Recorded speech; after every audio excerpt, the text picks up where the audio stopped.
आमतौर पर भूत प्रेत जैसे विषयों पर बहुत कम लोगों का विश्वास होता है, या यूं कह सकते हैं कि जो देखता है और अनुभव करता है वो विश्वास करता है और जो नहीं देखता वो नहीं करता।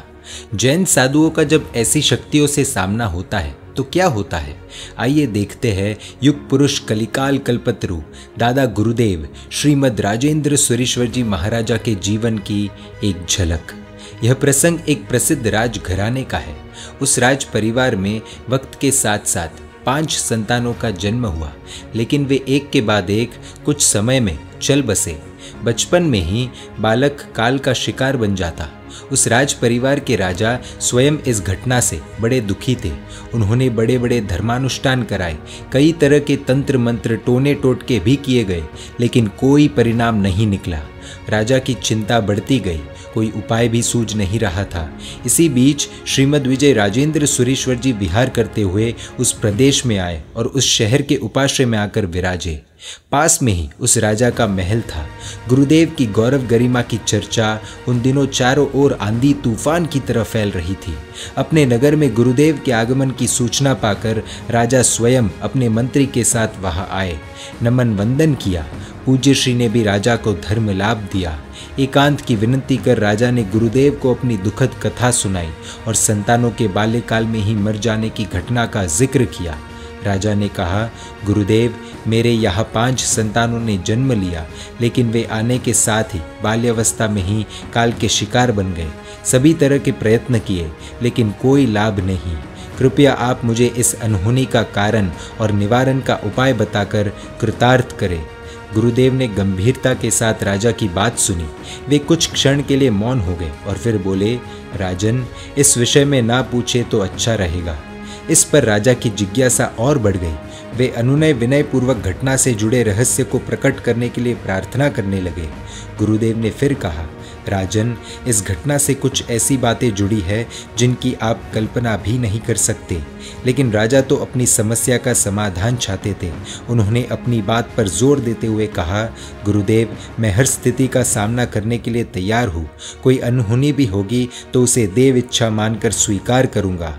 आप वस्तु स्थिति पर से पर्दा उठाने की कृपा करें। राजा के अति आग्रह पर गुरुदेव ने दूसरे दिन उनके निवास स्थान राजमहल में पहुंचकर स्थिति से संबंधित घटना पर एक प्रयोग करने की आज्ञा दी।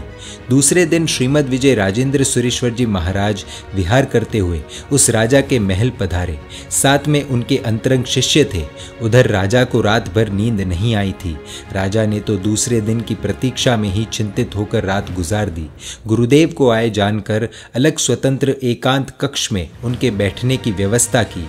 गुरुदेव ने राजा को एक ढोल वादक बुलाने के लिए कहा। तत्काल राज सेवकों ने उपयुक्त व्यवस्था कर दी। अब गुरुदेव, राजा और ढोल वादक एक कक्ष में गए। गुरुदेव ने ढोल के एक तरफ के मुंह पर मंत्रोच्चार के साथ कुछ लिखा और ढोल वादक को उस ओर से ढोल बजाने की आज्ञा दी। ढोल की आवाज़ के साथ ही वहाँ नाचती सूझती अदृश्य डायनें प्रकट होने लगी। एक बार तो ढोल वादक और राजा घबरा से गए, लेकिन गुरुदेव की उपस्थिति में उनमें साहस बना रहा। डायनों में बिखरे बाल, डरावना चेहरा, नाचती झूमती महारानी को देखकर राजा हैरान रह गए। वे मूर्छित हो गए। महाराजा की परेशानी देखकर गुरुदेव ने ढोल के दूसरे सिरे पर फिर कुछ लिखा और उधर से बजाने का आदेश दिया।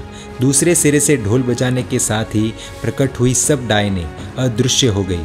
राजा बड़े असमंजस स्थिति में थे। अब पूछे भी क्या और कहे भी क्या। उनकी सिट्टी पिट्टी गुम थी। रानी के प्रति घृणा, भय मिश्रित क्रोध राजा के मन में भड़क उठा। स्थिति की गंभीरता को समझकर गुरुदेव ने राजा से कहा, राजन, घबराने और क्रोध करने की कोई बात नहीं है। इसमें रानी का कोई दोष नहीं है। एक भयंकर डाकिनी पिशाचिनी ने रानी पर अपना प्रभाव कायम कर रखा है। वही होने वाले प्रत्येक बालक के काल का कारण थी। रानी का वेश धर कर ही वह स्वयं अभी प्रकट हुई थी। इससे भड़कने की जरूरत नहीं है। इसका आवश्यक उपचार कर देते हैं। गुरुदेव की बात से चिंतित राजा को कुछ धैर्य और शांति का अनुभव हुआ। उसके बाद पूज्य श्री ने अपने मंत्र बल और आध्यात्मिक शक्ति से आवश्यक उपचार करके महारानी को दृष्टा डायन के प्रकोप से मुक्त किया। आगे जो भी संतान हुई वह दीर्घायु जीवी हुई और तत्पश्चात राजा का वंश वृक्ष आगे बढ़ा। कई लोग सोचते हैं कि ये सब मूर्ख बनाने की बातें हैं, पर अगर राजस्थान के इतिहास में देखेंगे, जैन धर्म के इतिहास में देखेंगे तो गोत्र देवियों की और ऐसे अलग अलग प्रकार की देवियों की मान्यता बहुत ज़्यादा है। और कभी कभार उपद्रवों के अंदर हम सबको अनुभव होगा ही कि कितनी मौतें होती जाती है। और इसीलिए ये जो अकथित सत्य है उस पर आज विज्ञान की भी शोध चल रही है और शायद यंत्रों के विकास से कुछ सालों में वे भी हमें प्रत्यक्ष होने लग सकते हैं। जैन धर्म के अनुसार ये देव योनि के लोग होते हैं और अपनी इच्छाएं किसी और को मोहरा बनाकर ये पूरा करने का प्रयास करते हैं। हमारे इतिहास में ऐसी कई चीज़ें हुई है कि जब जब कोई व्यक्ति हार गया है, उसका हाथ थामने वाला कोई ना कोई गुरुदेव उसे मिले हैं। फिर वो कुमार पाल क्यों ना हो, अकबर बादशाह क्यों ना हो, तो इसी श्रृंखला में पूज्य श्री ने इनका हाथ थामा था।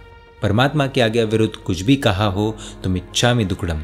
जय जिन शासन, जय महावीर।